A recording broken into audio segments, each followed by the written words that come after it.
మన ప్రభు మన రక్షకుడైన యేసుక్రీస్తు వారి ప్రశస్త నామంలో ప్రతి ఒక్కరికి వందనములు, శుభములు, శాంతి సమాధానము కలుగునుగాక. ఆమేన్. కీర్తన గ్రంథం 103వ అధ్యాయం 5వ వచనం. మేలుతో నీ హృదయమును తృప్తిపరచుచున్నాడు.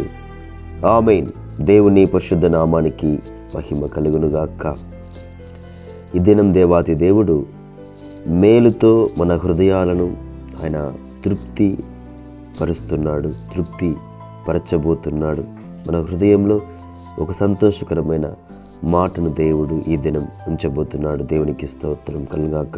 ఎవరైతే విరిగి నలిగిన హృదయంతో దేవుని సన్నిధిలో సాగిలాపడి ప్రార్థిస్తున్నారో, ఏ విషయం కొరకు అడుగుచున్నారో, దేని నిమిత్తమైతే ప్రభువా అని పిలుస్తున్నారో, ఆయన దగ్గర అడిగి గోజాడుతున్నారో, వారి హృదయాలను దేవుడు మేలుతో తృప్తిపరచబోతున్నాడు. దేవునికి మహిమ కలుగునుగాక. నా జీవితంలో దేవుడు గొప్ప కార్యములు చేసి ఉన్నాడు. ఆయనపై ఆధారపడాలి, ఆయన్ని అడగాలి, ఆయనకి మొరపెట్టాలి. మరి ఇజ్రాయేలు ప్రజల్ని పరిపాలన చేయడానికి రాజుగా నియమించారు దావీదు గారిని. గొప్పగా తన యొక్క హృదయాన్ని మేలుతో నింపి ఉన్నారు. అదేవిధంగా తన అనంతరము తన కుమారుడైన సొలొమోను రాజు గారిని రాజుగా నియమించారు. దేవునికి స్తోత్రం కలుగాక. తర్వాత మన పాప దోషములను క్షమించడానికి, మన్నించడానికి యేసుక్రీస్తు వారే ఈ భూమి మీదికి వచ్చారు. అదేవిధంగా పొంతి పిలాతు అడగగా నీవు రాజువా అన్నప్పుడు నీవు అన్నట్లే అని ప్రభువారు చెప్పారు. దేవునికి స్తోత్రం కలుగాక. మరి ఆ రాజు యొక్క కుమారులుగా, కుమార్తెలుగా మనమంతా ఉన్నాం కనుక మనము కూడా రాజులుగా ఉన్నాం.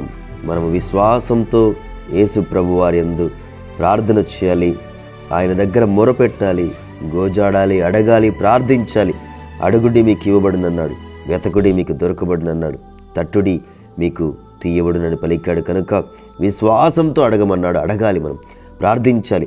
వినుట వలన విశ్వాసం వస్తుందని చెప్పారు. అది క్రీస్తుని గురించి ఇంకా మనము ఎక్కువగా విన్నప్పుడు ఇంకా విశ్వాసంలోకి వెళ్తాం. కనుక మన హృదయాలను తృప్తిపరిచే దేవుడు ఈ దినం మనతో మాట్లాడి ఉన్నాడు. కనుక విశ్వాసంతో ప్రార్థన చేద్దాం.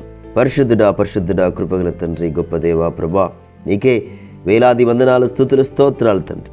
ప్రభా ఈ దినము తండ్రి గొప్పగా మీరు మాతో మాట్లాడి ఉన్నారు. ప్రభా నీకే కృతజ్ఞతాస్తుతులు చెల్లిస్తున్నాం తండ్రి. అవును ప్రభా, విరిగి నలిగిన హృదయంతో ఎవరైతే ఎక్కడైతే ప్రార్థిస్తున్నారో ప్రభా, వారితో మీరు మాట్లాడుతున్నారు తండ్రి. ఒక మేలైన కార్యము జరగబోతుందని ప్రభా తండ్రి, ఒక గొప్ప కార్యము జరిపించి ప్రభా వారి హృదయానికి నెమ్మదిని, వారి హృదయానికి శాంతిని, వారి హృదయానికి ప్రభా తృప్తికరముగా తండ్రి వేసే ఉంచబోతున్నందుకు మీకు వేలాది కృతజ్ఞతాస్తుతులు చెల్లిస్తున్నాం తండ్రి. నీకే స్తుతులు, స్తోత్రం, స్తోత్రం, స్తోత్రం తండ్రి. అవును ప్రభా తండ్రి, బలపరచండి ప్రభా, స్థిరపరచండి ప్రభా.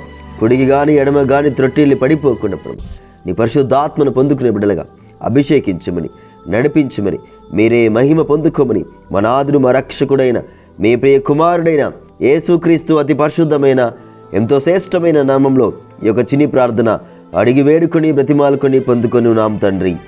ఆమేన్. దేవుని పరిశుద్ధ నామానికి మహిమ కలుగునుగాక. దేవుని యొక్క మహాకృప ప్రతి ఒక్కరికి తోడై ఉండునుగాక. ఆమేన్. God bless you one and all.